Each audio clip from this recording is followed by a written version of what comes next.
Welcome to Let's Talk Nutrition. Thanks for tuning in. Great to be with you. Glad you could stop by, and I'm happier to be here with you. Hope you're having a good day wherever and however you may be listening or watching the show, and whatever you may be doing. And, of course, that is none of my business because people do all kinds of things when they're listening or watching the show. We're just glad that you're there. And we are coast to coast, including Hawaii, and we're global. We keep track of that because we want to know how and where and with whom we're connecting. And we always love for you to connect. That's what the show is about. It is about connection. I had a professor when I was a master's student, passed away very young, passed away in his sleep from an aneurysm. Shocking. And he was in the midst of writing a book. And he was talking about communication as connection. I never did get to see his notes or talk with him too much about it because I already had graduated from the program and went on to do my PhD work. But he was my major professor for my master's work. And I ended up in my class, I was there 1 year longer than everybody else because I decided to do a thesis and everybody else decided to do the alternative, which is extra coursework. So I hung out for another year. It took me 3 years instead of 2. Paid off, published articles from it, but he was my major professor, Keith Jensen. And he always was talking about communication as connection, communication as connection. And then, of course, you can develop that concept, how to connect, why, how, where, when, with whom. And it is about then relationship and to the other.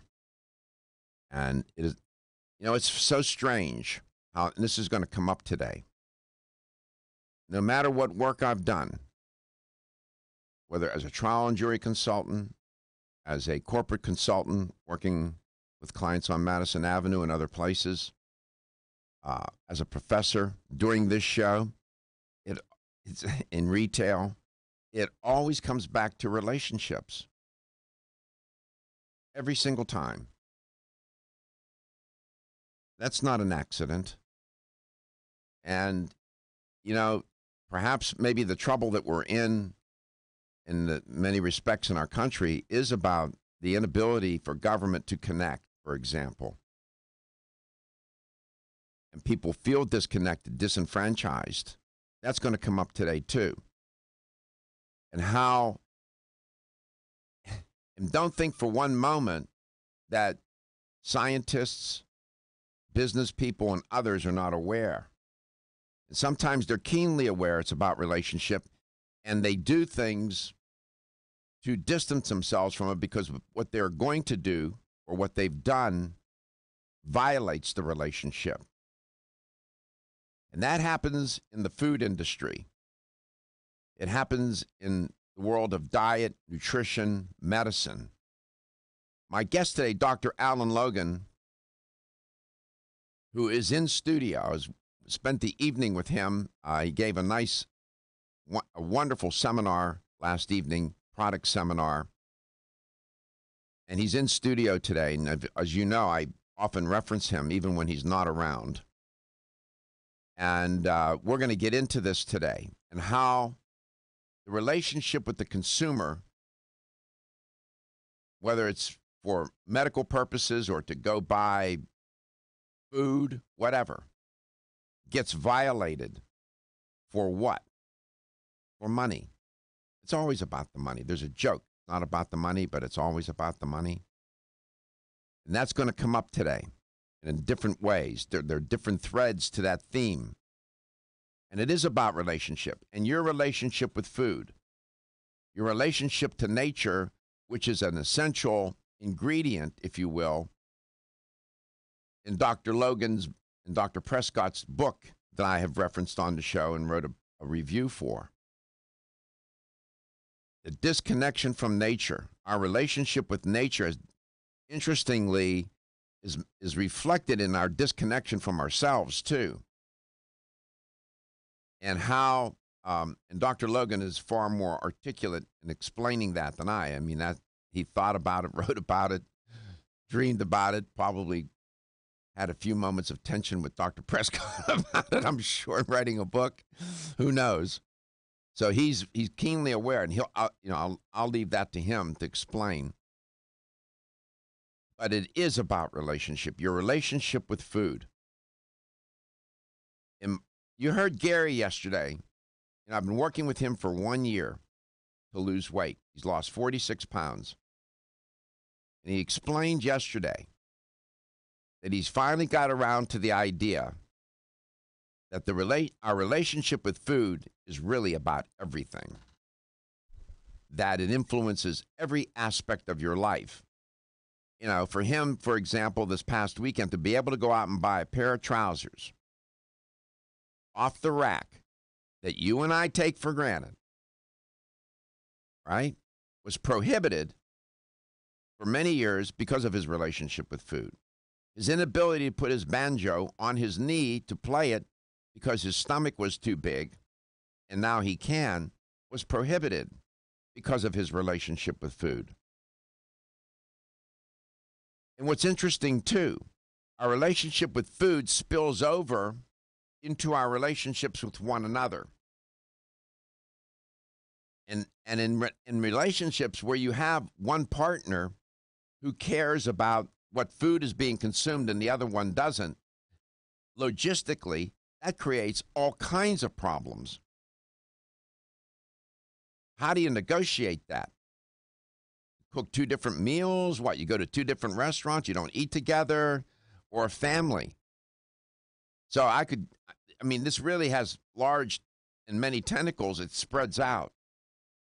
So these are the kinds of things we'll get into today.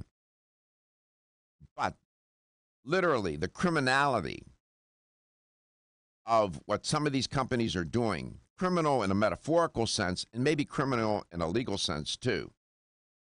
Dr. Logan's going to share with you a story about a burger. You're going to say, how in God's name could a burger have anything other than it's a fast food be so, what, bad? He'll explain, and I'll talk to you a little bit, and we'll talk about, I mentioned it last week, how the sugar industry was able to infiltrate Harvard and get some researchers. They monetized the researchers, so to speak. They paid them off. I told you that narrative last week. That's going to come up today, too. And then, specifically, I was so intrigued with Dr. Logan's presentation last night, one part of it, where he talked about probiotics and Genuine Health's approach, the company for whom he consults. He doesn't work for them directly. He's a consultant and an educator. And he was explaining last night their approach. It's almost philosophical in nature. And if you recall, if you listen to that show, we had the principals of the company in the studio just recently, a couple of weeks ago. Jordan Whittmayer was here, and he's with Dr. Logan today, too. Jordan's a wonderful fellow. So this is what's on the menu for today. There they are. Smile. Your mom may be watching. You never know who's listening and watching Jordan and Dr. Lowe. You never know. I'm telling you. That's one of the lessons of doing this show for so many years. I was in an airport in L.A. And somebody walked up to me, knew who I was. Right? You just don't know. So, you are listening to Let's Talk Nutrition, where we do speak truth to power, even when the risks are high, and I know it will upset certain people. But that's okay. That's what we do.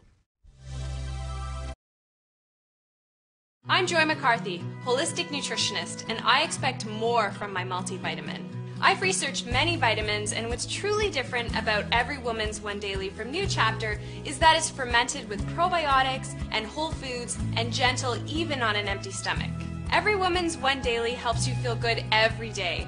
giving you immune, energy, and stress support, and nutrients for bone and heart health. You will notice a difference. Every Woman's One Daily recently won the Best Multivitamin Award, and I love that it's non-GMO project verified. Discover the wisdom of nature with New Chapter. Whether you spend your free time on a treadmill, under a car, or in your garden, if your active lifestyle leaves you sore, Body Vigor's Inflammaforce may be exactly what you need. Inflammaforce has a natural herb blend that acts as an anti-inflammatory to help maintain healthy joint and mobility support. There are standardized herbs like white willow, boswellia, turmeric, ginger, and devil's claw.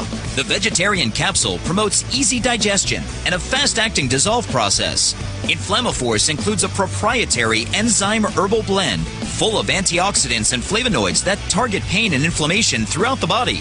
Body Vigor's Inflammaforce contains ingredients that support normal, healthy joint flexibility and function, builds healthy tissue, and helps with your recovery process. So if you're tired of sore joints and inflamed muscles, Body Vigor's Inflammaforce is your answer. Purchase Inflammaforce.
Welcome back. Welcome to Let's Talk Nutrition. Dr. Alan Logan's in studio today with Jordan Whittmayer, and I'll have Jordan tell you what he does for a living. He's affiliated with Genuine Health, and Dr. Logan is a consultant and educator for Genuine Health. I'm fond of the company because of their approach. They were principals of the company were in a couple of weeks ago talking about their philosophy, their mission, their products. It's important for you as a consumer to understand those kinds of things, because after all, you're not just buying a sweater to put on your body. You're buying something to put inside your body. It's a profound difference. And of course, I could spend this whole segment, talking to you about Dr. Logan's curriculum vitae, his credentials. Suffice it to say that it's very hard to win my respect. I don't just give that up easily. But I just suffice it to say that I have a great deal of respect for Dr. Logan and the way he approaches his work, how he does his work, and the earnestness and ethicalness of his approach. And that should say it all. Those who know me, just trust me. I'm not interested in the credentials, and on top of that, all of that, he's a good person. And with that, if you can match that introduction, Dr. Logan, have at it. Well, I really appreciate the opportunity to spend some time with you, and obviously the respect runs from me to you. Well, and thank you. The way that you view all the topics that come across the desk is very holistic in the truest sense of the term. Well, thank you. That nutrition is connected to so many other facets of the way the society works. Financial, yes, of course, which is what you opened with. It's connected to, the rush that we often feel. The stressors of the day can dictate dietary choices. But most certainly, and this is something that you and I have talked about at length, the way that these ultra-processed foods, nutritionally poor, calorie-dense foods are marketed to us and our children is it's a rigged system. And that is something that I feel is just not taken seriously enough in the context of disease. Mm-hmm. And sometimes it's done, marketing, what's interesting about marketing, it is so public, of course, but sometimes some of the food companies surreptitiously do things with food, chemically, manipulate the chemicals in such a way, adding and taking away, and they don't tell the consumer, and the consumer is unaware and has grave consequences. We're going to get into that. 50 years ago, literally, the sugar industry set about to get its tentacles into the business of sugar, wanted to get its tentacles into the business of science, if you will. And it did. And it figured, you know what? It's like I always say, if you're going to rob a bank, rob the big bank. It's still, if it's a small bank, you're going to go to jail for the same amount of time. And they went for the big fish. They went for Harvard. Yeah. And they were managed and able to, dare I say, pay off the investigators, the Harvard scientists. It was the Sugar Research Foundation. Remember last night we were talking about that, the SRF. Wanted to refute the concerns about sugar's deleterious effects in terms of coronary heart disease. So then it sponsored some research at Harvard by Harvard scientists and the study got published in the New England Journal of Medicine. Nobody ever disclosed that this was a funded project by the sugar industry. Right. Now you have to do that, as you know, and I know, when you submit articles for publication, you have to reveal your disclosures, conflict. Yeah. Mm-hmm. Yeah, your disclosure statement. So the sugar-funded project was simply, Dr. Logan, a literature review. Ironically, it just looked at studies, experiments, and it was just reviewed the literature. But the nature of literature reviews is pretty profound. That review put into place and set into motion for the next 5 decades a change in the food culture, and then an ensuing debate that followed. You're quite familiar with that narrative, aren't you? Well, I am. Parallel to that, there was a very heavy marketing campaign at that exact time by what was called the Sugar Information Incorporated. Okay, so different from the Sugar Research Foundation. I would need to go back and look to see how intimately connected another were. Maybe they're brothers and sister, I don't know. In terms of their corporate filing. But nevertheless, this was a systematic approach to not only reassure the consumer that sugar is really good for us, it went a step further. these full-page ads in mainstream. Let me just interrupt you. Go ahead. So there's two sides of this coin. Yeah. You got one side of the coin that's saying sugar is not the culprit in heart disease, it's fat. So that's one side of the coin. Yes.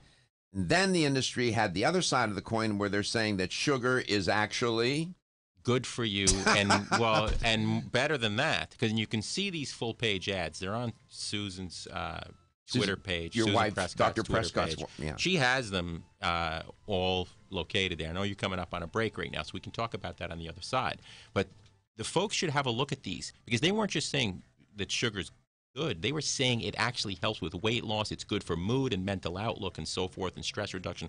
I mean, the lengths that they went to influence public opinion. So you had Harvard, and then you had public opinion going on at exactly the same time. I wonder if that was orchestrated or if it was just that was just a coincidence. Because you got the industry, the sugar industry, on the one hand saying sugar's not the culprit, it's saturated fat that causes heart disease, and then the messaging of sugar is good for you, it's going to make you healthy. You just can't make that up. Battling sinus, bronchial disorders, allergies, and other seasonal irritants can be a constant struggle, making this the season when you need Oreganol P73 the most, nature's most powerful natural remedy. Get the blast of wild nature you need with the only wild Mediterranean oregano extract, Oreganol P73 from North American Herb & Spice. After being tested, both the USDA and the FDA agree Oreganol P73 is powerful. North American